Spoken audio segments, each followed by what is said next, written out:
ప్రభువునందు ప్రియ సహోదరి సహోదరులారా, నేడు 20వ సామాన్య ఆదివారాన్ని కొనియాడుతున్నాం. నేటి మొదటి పట్టణము యెషయా గ్రంథము 56వ అధ్యాయము 1వ వచనము మరియు 6వ వచనము నుండి 7వ వచనం వరకు. ప్రభువు ఇట్లు నుడుపుచున్నాడు: మీరు నీతి న్యాయములు పాటింపుడు, నేను సత్వరమే మిమ్ము రక్షింతును, నా ధర్మము ప్రస్ఫుటమగును. ప్రభు ప్రజల్లో చేరి ఆయనను ప్రేమించి సేవించి ఆయన విశ్రాంతి దినమును పాటించి నిబంధనము అనుసరించడి అన్యజాతి ప్రజలకు ప్రభు ఇట్లు చెప్పుచున్నాడు: నేను మిమ్ము నా పవిత్ర పర్వతమునకు కొనివత్తును, నా ప్రార్థనా మందిరమున మిమ్ము సంతోషపరుతును. నా బలిపీఠంపై మీరు అర్పించు బలులను దహన బలులను స్వీకరింతును. నా మందిరము సకల జాతి జనులకు ప్రార్థనా మందిరమని పిలువబడును. ప్రభువునందు ప్రియ సహోదరి సహోదరులారా, నేటి మొదటి పట్టణంలో అన్ని జనులు కూడా రక్షణ పొందుకుంటారు అనే విషయాన్ని ధ్యానం చేసుకుంటున్నాం. ప్రతి వారు కూడా రక్షణ పొందుకోవటానికి అర్హులే. ఎవరైతే ధర్మాన్ని పాటిస్తారో, నీతితో న్యాయముతో జీవిస్తారో, దేవుని యొక్క ఆజ్ఞలకు కట్టుబడి జీవిస్తారో, విశ్రాంతి దినాన్ని పాటిస్తారో, అటువంటి వారందరూ కూడా రక్షణ పొందుకుంటారు. వారందరూ కూడా దేవుని యొక్క వరప్రసాదాలు పొందుకుంటారు అనే విషయాన్ని యావే దేవుడు యెషయా ప్రవక్త ద్వారా తెలియజేస్తున్నాడు. ప్రియ సహోదరి సహోదరులారా, అందుకనే నూతన వేదంలో పౌలు గారు తెలియజేస్తున్నాడు: సత్ప్రవర్తన కలిగిన వాడు ఏ జాతి వాడైనను దేవునికి అంగీకార యోగ్యుడే.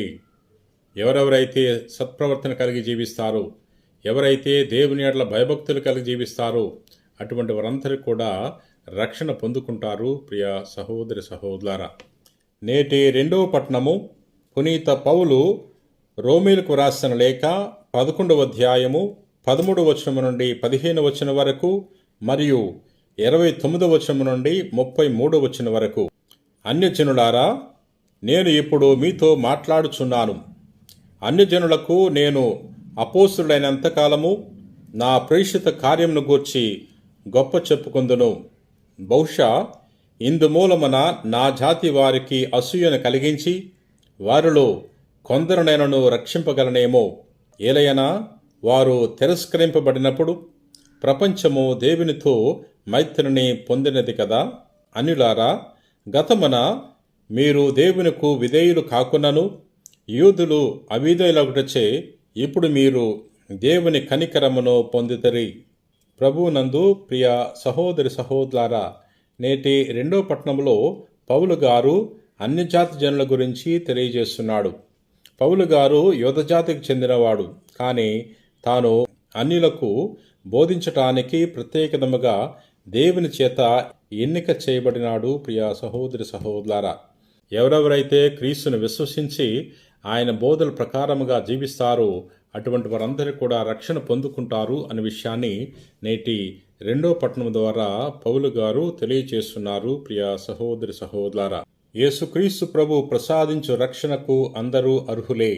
ఎందుకంటే ప్రభు మరణించి ఉత్థానమైన తర్వాత తన శిష్యులకు దర్శనమిచ్చి ప్రభువు తెలియజేస్తున్నారు: మీరు సకల జాతి జనులకు సువార్తను బోధించండి, విశ్వసించి జ్ఞానస్నానం పొందు ప్రతి వాడు కూడా రక్షింపబడతాడు అనే విషయాన్ని తెలియచేస్తున్నారు. ప్రియ సహోదరి సహోదరులారా, నేటి సువిశేషము మత్తయి సువార్త 15వ అధ్యాయము 21వ వచనం నుండి 28వ వచనం వరకు.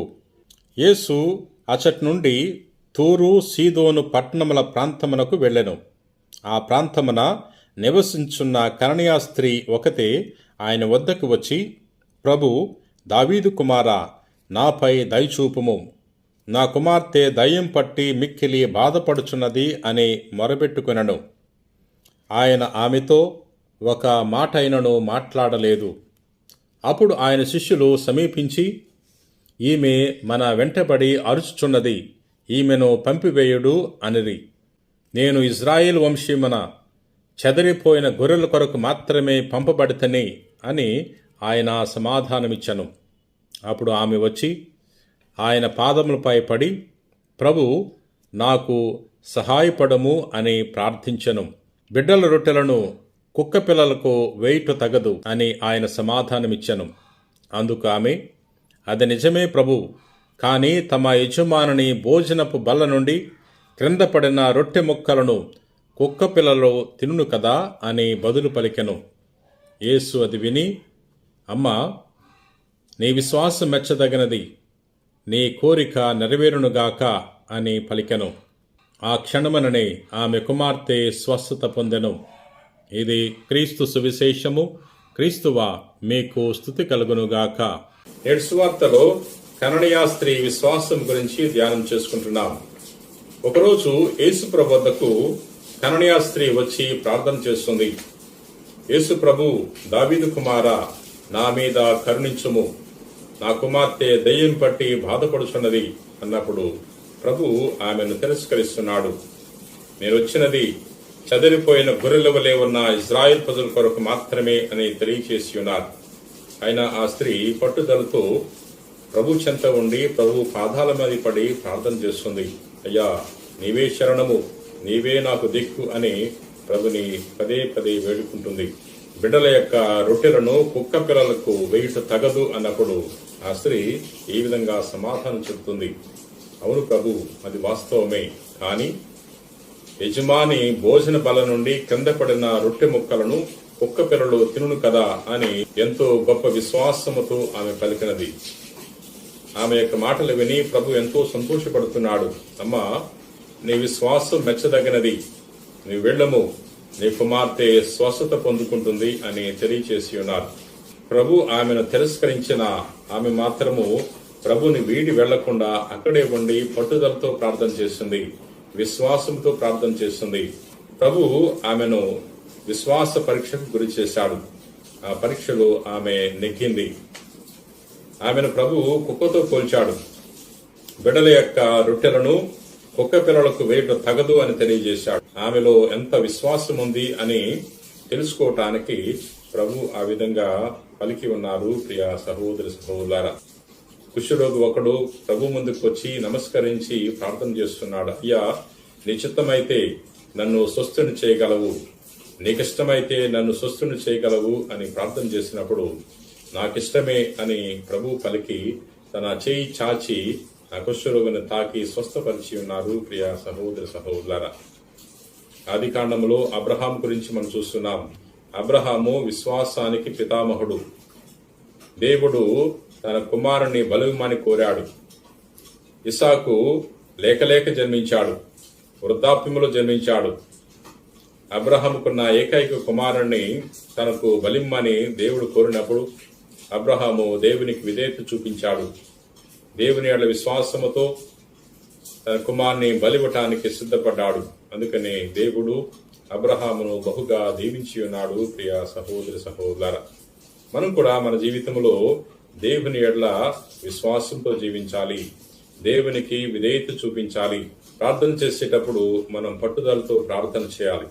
ఈ కననీయ స్త్రీ పట్టుదలతో ప్రార్థన చేసింది. ప్రభు ఆమెను తిరస్కరించిన ఆమె మాత్రము ప్రభు నుండి వీడి వెళ్లకుండా అక్కడే ఉండి ప్రభు పాదాల మీద పడి ప్రార్థన చేసింది. అదే విధముగా మనము కూడా మన జీవితాన్ని ప్రభుకు సమర్పించుకుని విశ్వాసంతో ప్రార్థన చేస్తే తప్పకుండా దేవుని యొక్క వరాలు పొందుకోగలము. ప్రియ సహోదరి సహోదరులారా, ప్రార్థన చేసుకుందాం. ప్రేమకు శాంతికి నిలమైన సర్వేశ్వర, దయగల దేవ, ప్రభువా, నేటి సువార్తలో కననీయ స్త్రీ విశ్వాసం గురించి ధ్యానం చేసుకుని ఉన్నాం. మేము కూడా ఈ స్త్రీ వలె గొప్ప విశ్వాసంతో జీవించే వాక్యాన్ని దయచేయండి. ఈ రోజున ఎవరెవరైతే ఈ వాక్యాన్ని ఆలకించి ప్రార్థన చేయించున్నారు అటువంటి వారందరినీ కూడా తాకి స్వస్థపరచమని మా నాథుడైన క్రీస్తు ద్వారా మనవి చేయించున్నాం తండ్రి. ఆమెన్.